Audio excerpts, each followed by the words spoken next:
Welcome to the GAMERamble video review for Luna the Shadow Dust, narrated by me, Dark Cloud. As always, the full text version of this review can be found on the GAMERamble website linked below. The TLDR is that you help a young boy and his cute cat-like companion reach the top of a mysterious tower in this beautiful point-and-click adventure by Lantern Studio. Luna the Shadow Dust features gorgeous hand-drawn artwork and a beautiful soundtrack to complement the brain teasers. It's a brief game, but controlling two different characters makes for enjoyable puzzle solving. The lack of dialogue and inventory may disappoint fans of more traditional point-and-click adventures, but everyone else will have fun with this title. Gameplay receives an 8 out of 10. Luna is tricky in spots, but there's nothing that can't be solved by paying attention to your surroundings. Graphics receives a 9 out of 10. The hand-drawn visual style of the game is simply beautiful. Sound receives a 9 out of 10. While there's no voice acting, the soundtrack is excellent. The overall score for Luna the Shadow Dust is 8.7 out of 10. And now for the full review. Luna the Shadow Dust is a charming point-and-click adventure that features a young boy and his adorable cat-like companion making their way up a mysterious tower. The developers have opted for wordless storytelling with this game, but it's clear that something has gone wrong and the boy must reach the top of the tower to set things right. While the lack of dialogue might frustrate some players, it definitely preserves the magical and mysterious atmosphere of the game. Starting at the bottom of the tower, you must guide the two unique characters as they make their way upward, room by room. Initially you only control the boy, but the cute, round cat-like creature soon joins him.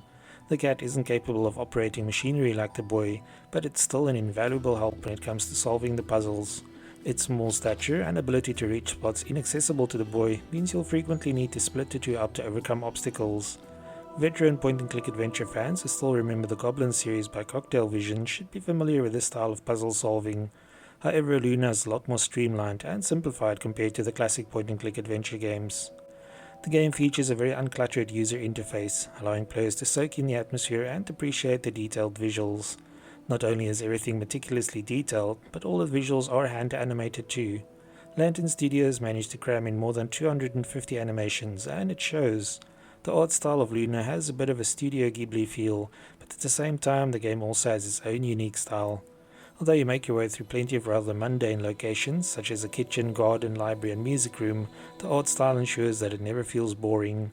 Not only does the game have its own alphabet, but plenty of murals in the background depict the game world's history. It's these kind of small details that make the world feel more alive. Also, there are lots of gorgeous cinematics that drive the story forward without the need for words. Most of the adventure takes place inside the mysterious tower, but there are also a few sections where players get to explore some outside locations. These sections are equally as fascinating, and we would love to see future titles from Lantern Studios set in this world. The puzzles in Luna start relatively simple, but the higher you go in the tower, the more complex they become. Your goal is always the same though, which is to unlock the door that allows you to access the next section of the tower. Thankfully, each new section is self-contained, so you never need to worry about backtracking down the tower in case you missed something. Luna also forgoes point-and-click staples such as an inventory or list of actions you can perform. Instead, everything you need to solve a puzzle is usually nearby and only requires you to push buttons, flip switches, activate contraptions, or push and pull things. The cat critter also has a neat shadow form that is necessary for some puzzles, and you even get to manipulate time and seasons in some sections of the tower. There's no way to do anything wrong or get into serious trouble, so you're free to take your time with the game.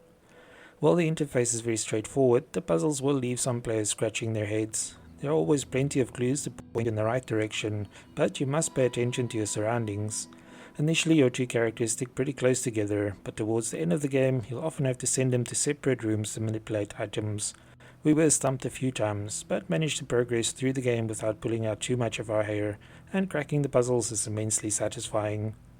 The soundtrack of Luna the Shadow Dust perfectly matches the gorgeous visuals. It delivers soothing sounds during the puzzle sections, while ramping up the tempo during the cinematics. Some of our favorite tracks include the clock-like beat of Light and Dark and the choir-like sounds of The Time Traveler. The game does not feature any type of voice acting, and the sound effects are also somewhat subdued, but once again it fits Luna's style. Anyone expecting a traditional point-and-click adventure might be a bit disappointed, as it does not feature any type of inventory, item gathering, or talking to non-player characters. There are also not a million different things to click on to see what funny reactions or responses your character gives. Instead, you have a streamlined adventure that feels like an escape room puzzle inside a mysterious tower. The mouse pointer changes as soon as it's over something that you can interact with, but as far as we could gather, there's no way to highlight all the hotspots in the room. If we had to nitpick even further, the slow walking speed of the character could be an annoyance for more impatient players. However, this is something that a year after release was addressed by the developers in an update. There's really not much else that we can fault about Luna the Shadow Dust, and we thoroughly enjoyed the 5 or so odd hours that it took us to reach the top of the tower. If you're a fan of point-and-click adventures and don't mind giving your brain a bit of a workout, then you'll love Luna the Shadow Dust. We also highly recommend grabbing the beautiful art book, which is sold separately. It's filled with 124 pages of original artwork and hand-drawn sketches, as well as plenty of neat insights about the game's creation. Thanks for joining me for this Luna the Shadow Dust PC review. Remember to like, subscribe and share. Until next time.